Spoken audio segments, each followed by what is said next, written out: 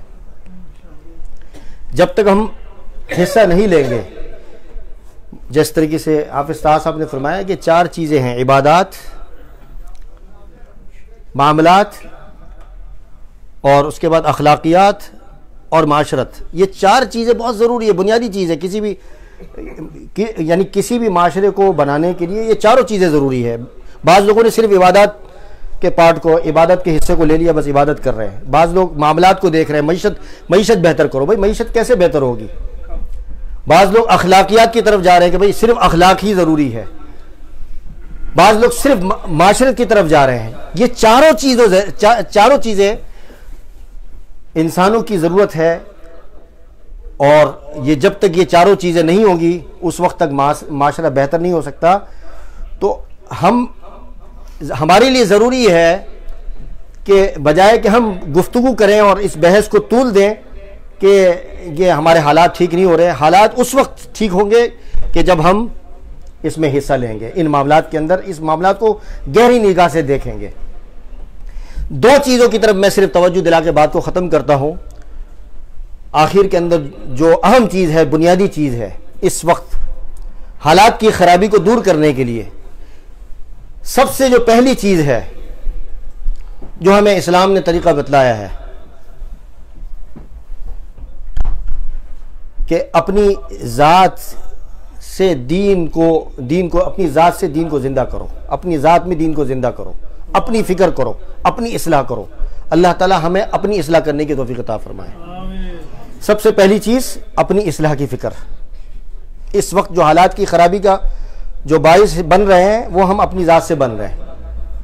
اگر ہم ٹھیک کرنا چاہتے ہیں، اگر ہم سیاست میں حصہ لیں اور پولیٹکس میں حصہ لیں، لیکن ہماری ذات اگر ٹھیک نہ ہو، ہماری ذات کو ہمیں بے داغ بنانا ہوگا. نمبر 2 رجوع اللہ، اللہ کی طرف، اللہ سے رابطہ، اللہ سے تعلق.